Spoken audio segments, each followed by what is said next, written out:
बिस्मिल्लाहिर्रहमानिर्रहीम। लाखों करोड़ों दुरूदो सलाम नबी पाक सल्लल्लाहु अलैहि वसल्लम पर और उनकी आल पर। मैं हूँ कुलसूम हाशमी और आप हैं मेरी यूट्यूब फैमिली का हिस्सा।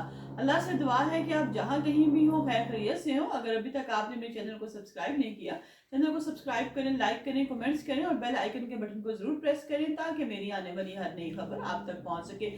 अदील नामी शख्स जिसने के SHO जो है सैफ उल्ला न्याजी का कत्ल किया, सोशल मीडिया पे बहुत खबरें हैं। मैंने भी इस पे एक ब्लॉग बनवाया था जब उसने फौरन खबर मैंने आपको दी थी कि जब सैफुल्लाह न्याजी को दिल नामी मैकेनिक ने मारा था। लेकिन कुछ लोग कहते हैं कि ये पुरानी रंजिश थी और कुछ कहते हैं कि ये जो बयान दिया जा रहा है लड़के की तरफ से ये गलत था। असल हकीकत क्या है, पूरा वाकया किस तरह पेश आया, पुलिस मौके पर किसके कहने पर पहुंची, इतला कैसे दी गई, लाश का जब पोस्टमार्टम हुआ तो शवाहिद और हकायक क्या थे। FIR में सैफुल्लाह न्याजी का जो बेटा है वो दूसरी कहानी बयान कर रहा है जबकि मुलजम अलग कहानी सुना रहा है। दोनों कहानियां क्या है, घर वालों का इसके बारे में क्या बयान है, इसके बारे में अपने इस ब्लॉग में डिटेल के साथ मैं शेयर करूंगी। लिहाजा शुरू से अंत तक आपने इस ब्लॉग में मेरे साथ रहना है।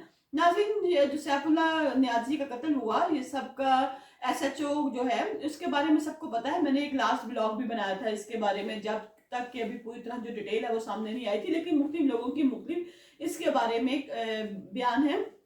लेकिन यहाँ पर जो है बात है, मुलजिम का बयान जो है वो कहता है कि ये जो है ये गैर इखलाकी जुबान जो है वो बोलता था, यानी कि गंदी माओ बहनों की गालियां देता था, जिसकी वजह से जो है तैश में मैं आ गया और मैंने इसको गोली चला दी। ये एक मोटर मैकेनिक था, इसका जो घर है वो जो सैफुल्लाह न्याजी का घर है, इसने न्याजी के पास न्याजी अड्डा है वह शेरावाला में, उसके पास लिया हुआ था और ये ऊपर आता था, जबकि नीचे वाले जो दुकानें हैं वो बनी हुई थी और दुकानों के ऊपर इसका फ्लैट था। उसी दुकान में ये लड़का है ये मोटर मैकेनिक का काम करता था।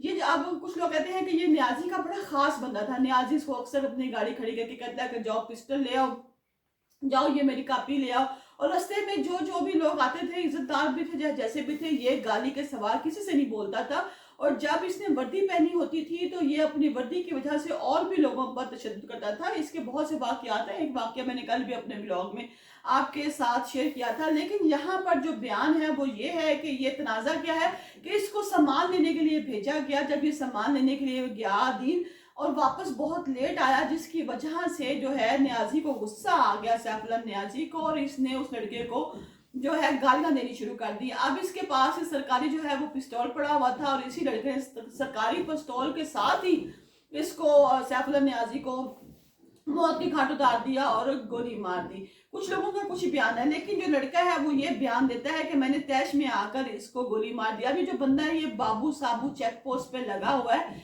मियाँ वाले से तल्लक है, 10 साल से ये बंदा यहाँ पर है। लेकिन जो इसका बेटा है बाबर खान न्याजी वो बिल्कुल ही और दूसरी बात है, वो बता रहा है, वो कह रहा है कि ये झूठ बोल रहा है। इसने जो बाबर खान जो है इसने जो है अपनी मदीत में पर्चा कटवाया है, खुद मदई बनाया और इसने कहा है कि ये झूठ बोल रहा है। मेरा जो बाप है वो प्लाजे की छत पर वॉक कर रहा था जब ये आया और इसने मेरे बाप को कत्ल कर दिया। और तनाजा क्या था कि ये मैकेनिक था, नीचे इसकी दुकान थी, ऊपर फ्लैट में जो है मेरा बाप रहता था, तो मेरे बाप ने वहां गाड़ी खड़ी कर दी।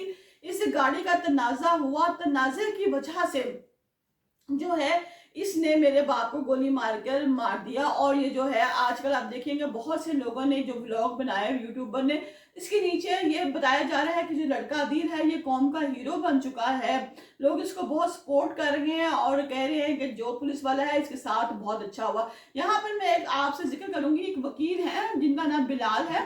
लास्ट टाइम उन्होंने रजब भट्ट के बारे में भी कहा था कि रजब भट्ट ने नमाज की तौहीन की या फिर उनकी कोई सुलह हो गई, रजब भट्ट ने कोई माफी मांग ली तो मामला रफा दफा हो गया। तो यहाँ पर ये जो वकील है बिलाल ये कह रहे हैं कि जो अदील लड़का है इसने बिल्कुल ठीक किया है, इसको सैफुल्लाह न्याजी को गोली मारी है वो बिल्कुल ठीक मारी है, क्योंकि सैफुल्लाह न्याजी जो है एक बद किरदार, बद इखलाक और गैर जो है इखलाकी जुबान बोलने वाला बंदा था। लिहाजा ये यही डिजर्व करता था और मैं बहुत जल्द जो उस लड़के को छुड़ा लूंगा।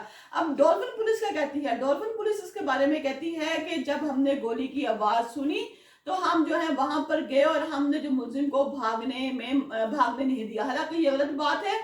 इस लड़के ने जब उस आदमी को मारा, सैफुल्लाह को मारा न्याजी को, तो ये लड़का जो है मार कर वहीं पे खड़ा हो गया। और जब डॉल्फिन पुलिस आई, डॉल्फिन पुलिस ने पूछा कि ये बंदा कौन है, तो उसने कहा कि ये सैफुल्लाह न्याजी SHO है और इसको मैंने मारा है क्योंकि ये मुझे गंदी गालियां देता था माओ बहनों की, जो कि मुझसे बर्दाश्त नहीं है। लेकिन जो डॉल्फिन पुलिस है वो कह रही है कि जिस तमाम जो सेरा है उनके सर पे बांधा जाए, क्योंकि उन्होंने ही इस बंदे को भागने का मौका नहीं दिया। हालांकि सब लोग कहते हैं कि ये बंदा वहां से खुद ही नहीं भागा। अब जो आस पड़ोस के दुकानों वाले लोग हैं, जो वहां के रहने वाले रहायशी हैं, वो सब ये कह रहे हैं कि सैफुल्लाह नियाज़ी का अपना किरदार ही बहुत गलत था।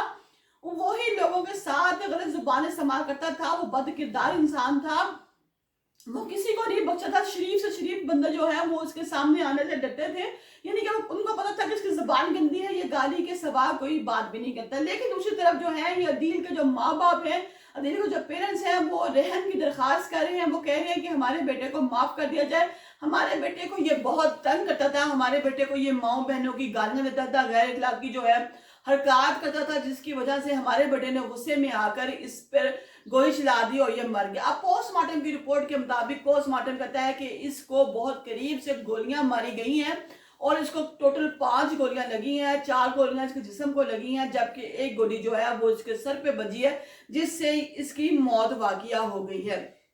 नाज़रीन, देखा जाए तो इस वक्त जो SHO सैफुल्लाह नियाज़ी है, पुलिस वाले जो हैं इसके बारे में इस वक्त बहुत तैश में आ चुके हैं। लेकिन बार बार जो इतने भी व्लॉग लग रहे हैं, उसकी जो लोगों के जो कमेंट्स हैं वो कह रहे हैं कि अगर इसी तरह पुलिस वाले लोगों को तंग करते रहे, अपनी वर्दियां पहन के लोगों पर रौब जमाते रहे, तो कोई बैद नहीं कि कल को हर बंदा जो है वो पुलिस वालों के सामने खड़ा हो जाएगा। और पुलिस वालों को भी चाहिए कि वो अपने इखलाक को, अपने किरदार को बेहतर बनाए। ये जो वर्दी है, यूनिफॉर्म है, ये इन्होंने लोगों के लिए पहन रखी है, ना कि लोगों के गालियां देने के लिए पहन रखी है। अब वकील बिलाल साहब भी इस मैदान में कूद पड़े हैं। मैंने आपको बताया कि वो कह रहे हैं कि इस लड़के को वो खुद रिहा करेंगे।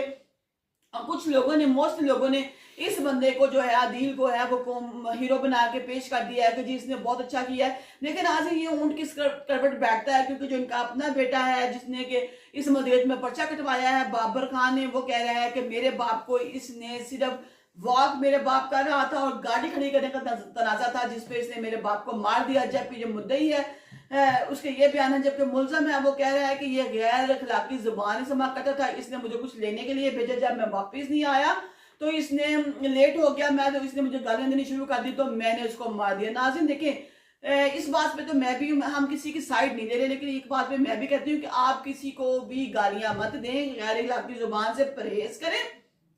और दूसरा नाज़रीन देखिए कि अगर कोई किसी को गाली दे रहा है तो ये मतलब नहीं है कि आप उसको मौत के घाट उतार दें।